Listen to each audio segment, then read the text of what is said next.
Okay, now we're in chapter 4, and we're going to talk about social interaction and social structure. Now, right away, it starts with a diagram of society. And one of the things that we talk about in sociology, of course, is the value of groups and the importance of groups. But here they have a sort of structure of there's the social institutions that make up society. There are the social groups that we join as individuals. And then there's the statuses and roles the groups of society determine for us that we participate in. So let's talk about status. This is a key component to identity and also understanding society, which is how status is given and how it works in a society. So two key things: ascribed and achieved status. Ascribed is what you're born with. So if your gender and your race and your class you're born with or born into. And your achieved, of course, is what you get into, you earn a position or you get a degree. These are achieved.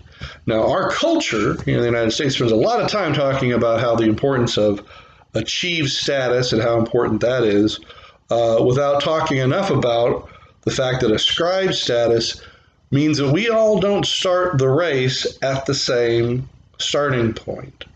In fact, the very wealthy of us start the race actually at the finish line, already having won the race.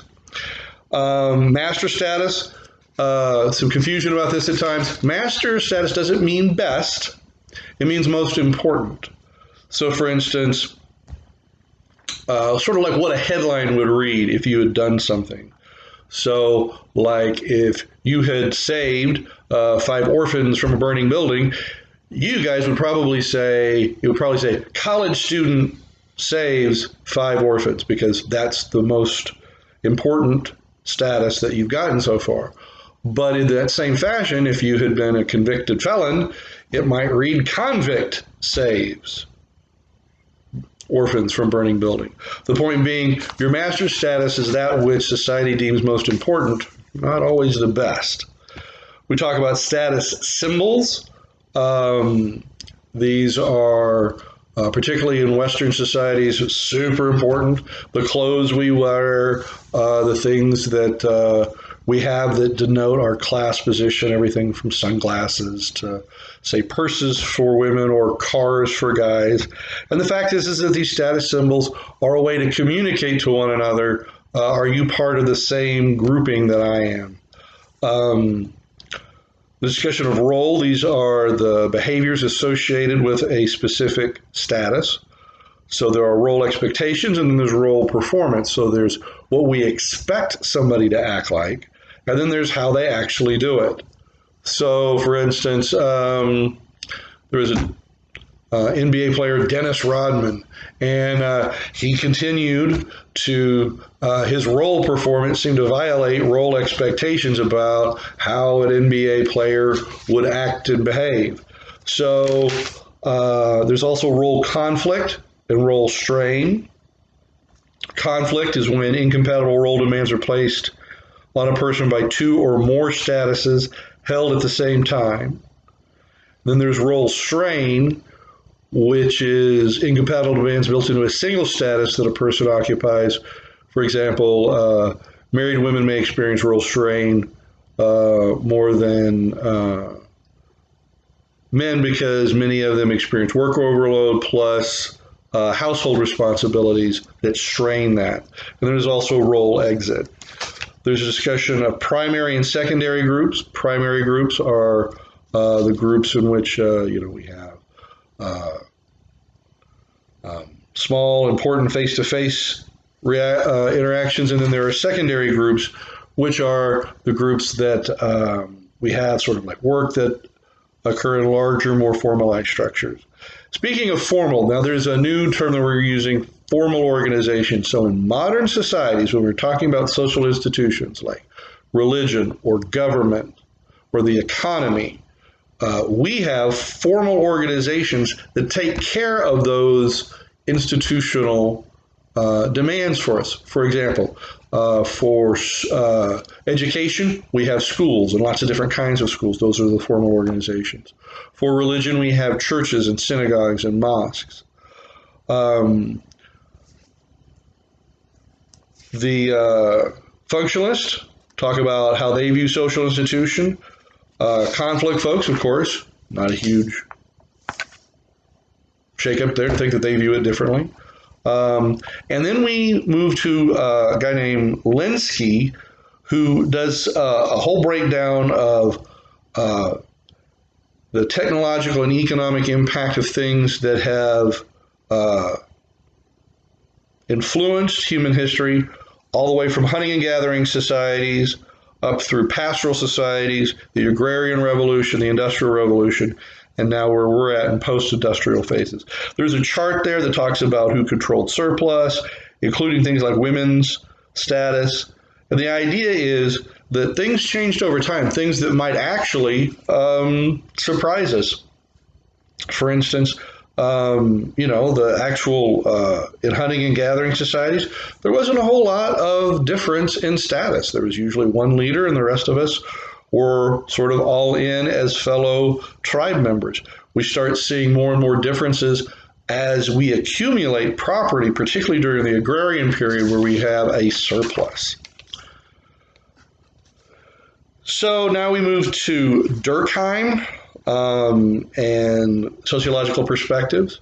So Durkheim, very important, talks about mechanical and organic solidarity. Now, I'm going to be straight with you, that can be a little tough to follow. So one of the first ideas that we have to get to understand those two ideas is a concept called division of labor, how we divide up labor. So when we were tribe members, we didn't have a lot of division of labor. Everybody made their own huts, built their own spears, fashioned their own fish hooks. Later, people divided up on specializing in tasks, and we divided labor up that way. Now, as that goes on in society, we start with the concept of solidarity, which I tend to think of as glue. Think about solidarity as glue. What's holding society together? So Durkheim says, well, what's holding society together at the early stages, the tribal stages, is something he called mechanical solidarity, which means social cohesion is based on the fact that we all believe the same things. We all see each other every day. We believe the same things, we do the same things.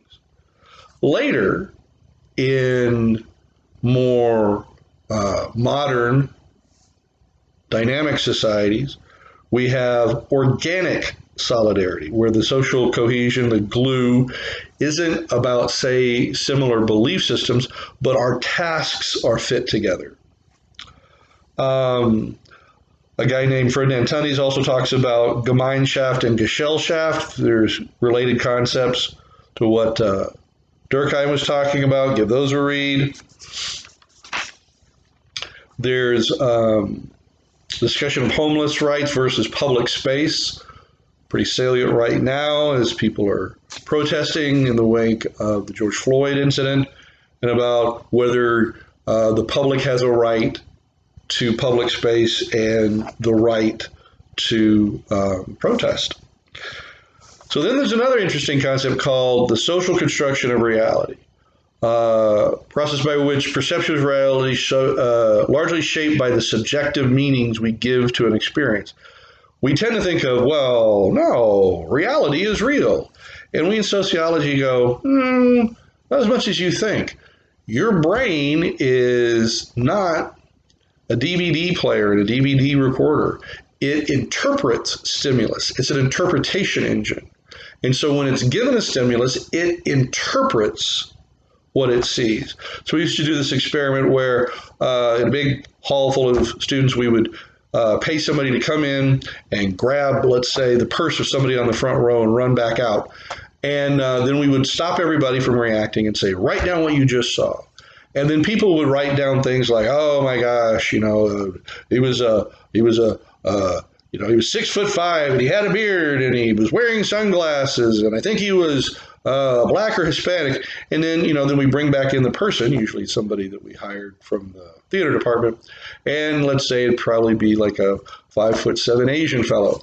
And so then what we see is that when given a certain kind of stimulus, we interpret that. We interpret our reality and we construct it. So some of the things that we think of as being so bedrock to our understanding of how things work are actually deeply influenced by our prior beliefs and prior orientations.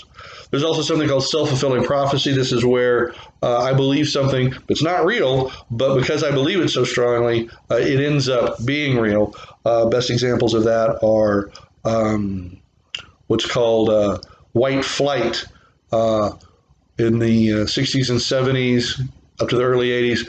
White folks believed that if an African-American family moved into their neighborhood, their property values would fall. They believed this so much that the first time that an African-American family would move into a neighborhood, people would just sell their house for below market value. Now, had they not done that, nothing would have happened to their property values. But because they believed, it became a self-fulfilling prophecy. So we're going to pause right there and have part 2.